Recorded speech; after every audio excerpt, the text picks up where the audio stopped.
On Palm Sunday, the sermon title, A Donkey, the Temple, and that Fig Tree.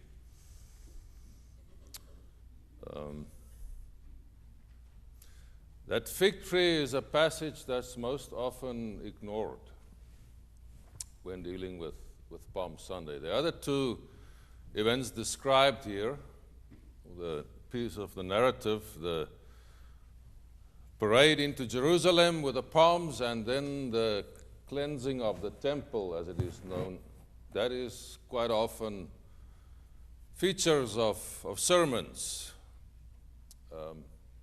But the fig tree that is cursed and died, that is one of those uncomfortable passages in the Bible that we get by ignoring it. You pretend that it's not there, because I've always, even as a child, looked at it and said, I don't get it. What was Jesus up to here? I mean, why look for figs when it's not the season? And then you're angry about the tree. No matter how hungry he is, what do you expect?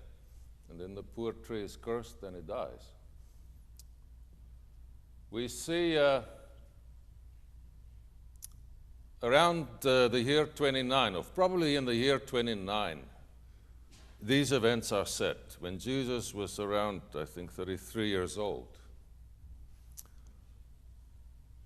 And we find a parade that is an annual event with Pontius Pilate coming in from his palace on the Mediterranean, leading a Roman legion cohort of soldiers into the city, because it was the time of Passover approaching, and in Passover time there was trouble in Jerusalem every year. Pontius Pilate knew that. So he would come with his soldiers and he would lead the parade on his horse, probably a black horse, a symbol of war and of Roman might, military might. And no matter what you think of the Romans, if you look at the historically probably correct or true depictions of a Roman legion marching into a city, it is impressive. Something to behold. The squeaking of the leather, the Roman standard, the beating of the drum, and then this impressive horse with the commander leading this parade. They were coming in from the west, through the west gate of Jerusalem, heading towards the temple complex. And the message was clear. I know you Jews are going to stir up trouble, but beware. I'm here, Pontius Pilate. I'm in charge here. Don't you step out of line, you will end up on the cross. That's where troublemakers go. He was emphasizing the pattern of Roman peace: war, victory, peace. And then another parade appeared. Not a flash mob emerging suddenly, but I think a planned parade by Jesus, an excellent tactician and strategist, apart from being a wise teacher and a healer. He came in from the west gate, also known as the Gate of Mercy in those days, and the gate through which the Shekinah, or the glory of God, would shine, according to in the Jewish might. God's presence would appear through that west gate, or that east gate. And this is through the gate through which Jesus now appears, and is riding on a donkey, the symbol of humility and of peace. Not the Roman peace, but the peace of Shalom, the peace of God, which has a different pattern, the pattern of justice with a result of peace. Not the Roman pattern of war, of victory and defeat, and then an enforced peace. So Jesus was coming in from the east side, also symbolically from the side through which Israel entered the Promised Land, crossing the Jordan from the east. In that sense, also emphasizing and celebrating liberation, freedom, and the settling into the Promised Land. We have these two parades, juxtaposing, setting against each other, the two models of the world. The world according to the Roman model, the empire, and the world according to God, or the kingdom of God. On the way to the temple, and between the cleansing of the temple and this description of the parade, we find this, what I think is a nugget, but what is often just ignored, the story of the fig tree. And no matter how I looked at it, I could never figure out, even with impressive intellectual acrobatics that I encountered in some commentaries, of what to explain why the fig tree was there and why did Jesus kill it when it didn't have any fruit. And fairly recently I read research of a cultural anthropologist that said the fig tree was known as the symbol of Rome. That was known in the ancient world to be Rome's favorite symbol, the fig tree. It's found in much of its literature, and it is a beloved symbol. And therefore it makes sense, after Jesus' parade, opposing the parade of Pontius Pilate, he walks past this fig tree and he curses the fig tree, and it withers and dies, as we read later on. In line, I think, with his protests against Rome and the might of the empire. Then follows the bit in the temple where the money exchangers were. The money exchangers had a necessary function because during Passover there were pilgrims coming from all over the civilized world, Jews residing in other countries. And they came to Jerusalem for the Passover and probably stayed until the Pentecost for 50 days.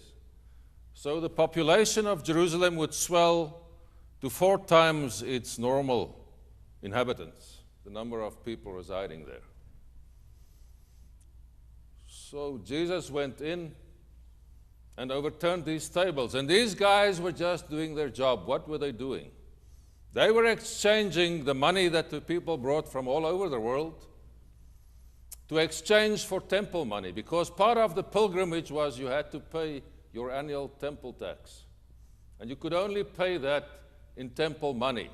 The temple had its own currency. So the only way that you could pay your temple tax was to go there, exchange your money, get the temple money, and then pay your tax. Somebody saw a nice niche there to do good business. I think enough, after one Passover, you were set for the year with all the money you could make on that exchange. But Jesus' protest was, you have turned this place, the symbol of the presence of God, this place that should be the symbol of and represent the alternative to the kingdom of the empire, that universe of the world, you have changed this to be like that, to be a place where the evildoers gather. He's saying, you, the leaders of the religion of Israel, you who are supposed to lead the people of God, you have become as bad as those that oppress the people of Israel and those that do evil in the world.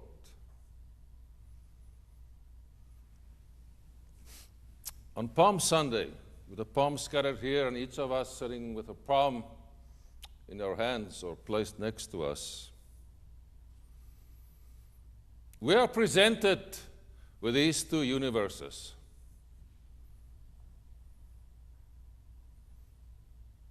And we are presented with the consequences of Jesus' actions and his teachings about this, his demonstration, in response to these two universes.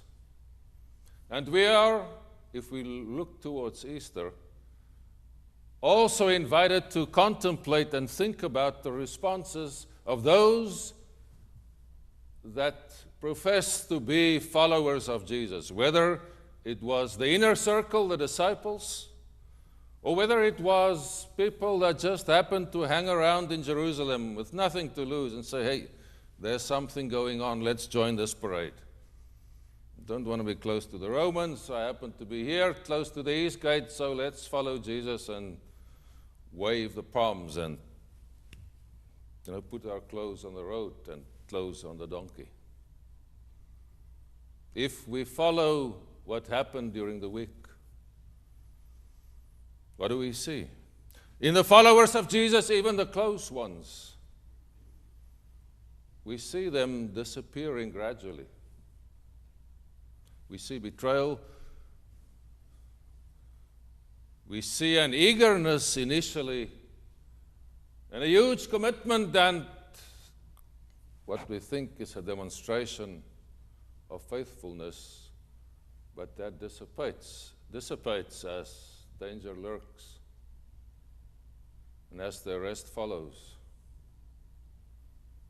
You know the history well, or the narratives that are recounted in the Gospels for us. We also see the enthusiastic crowd that walked in the parade disappearing, nowhere to be seen towards the next weekend. And I think it is warranted then to ask the question, with all this hoopla, this parade, the palms, this thing, the message, the symbolism with the donkey, and Jesus going into the temple, what difference did it make? Did anything change? Or is the message raw power dished out sufficiently and brutally enough prevails in the end? Wasn't it all in vain? Did anything change through all this that happened? This very well thought out approach of Jesus, with all the symbolism contained in it and presented to the people of Jerusalem, did anything change? If you look at the historical facts, the cold, hard facts of history, what do we see? We see the Romans prevailing for the next few centuries. We see Jerusalem destroyed by these Romans. We saw the temple, that place of God that Jesus was trying to clean out. We saw that demolished, with that one piece of wall still remaining today, the Wailing Wall, the West Wall.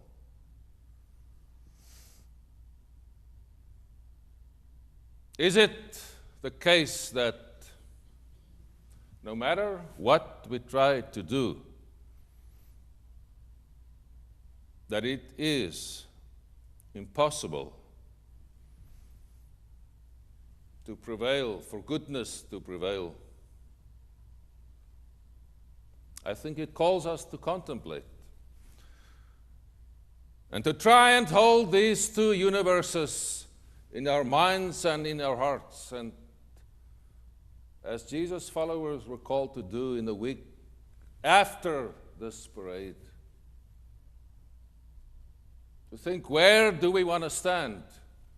And Are we willing to consider, to make the commitment for our allegiance and our alliance with that universe that Jesus was illustrating, that he was always talking about, this kingdom of God, the love of God, the justice of God, the peace of God?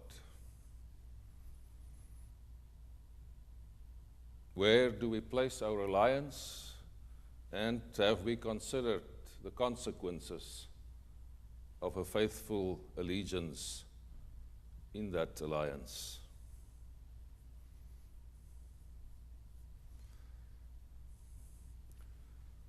This is where I love the story of the fig tree.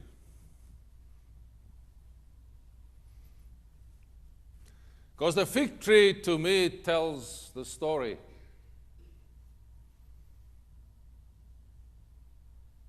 of hope. It tells the story that Jesus, I think, symbolically and prophetically brought to the fore, saying, this fig tree, the symbol of Rome, that universe, that kingdom that is not of God, it will wither and die. And it makes me think of that oft-quoted phrase that Martin Luther King Jr. also used. The moral arc of the universe is long, and it bends toward justice. It was actually first spoken by a minister, a Universalist minister, in one of his sermons. And it was published in 1853, I think. He was from Boston, in West Roxbury. He had a church. Theodore Parker. And I made the commitment last night to myself as I was reading a bit of that sermon to read that whole published collection of his sermons. The moral arc of the universe is long and it bends towards justice. That is the choice we have to make. To believe that, to hope that, and to commit to that as we follow Jesus. To commit to work in the Spirit of Christ, while remembering that the Roman Empire did not last, but that the message of Jesus is still present and alive. It is still a life-giving, it's still a healing, still a message that brings wholeness and life today. It will continue to be it if we are able not only to wave the palm and to remember the palm fronds on Palm Sunday, but to remember that sandwiched event of the fig tree, the dying fig tree that is a symbol of hope that is always alive in the love of God, in the peace of God resulting from the justice of God. And that is what we are called to be and remember and contemplate on Palm Sunday. Yes, the celebration, the palm fronds that we wave, but also that fig tree that speaks to us of the arc of justice that is long and that bends, or the moral arc of the universe that is long but it bends towards justice. Let us make that happen. And let this week, this Holy Week, as we progress towards Easter, for us as individuals, For us as church, for us as people of this broad society and of this community, let it lead us on the road of commitment, of integrating these two universes and siding with the universe of God and being willing to walk faithfully on that road. May Palm Sunday, in some sense, also be Fig Tree Sunday for us. Amen.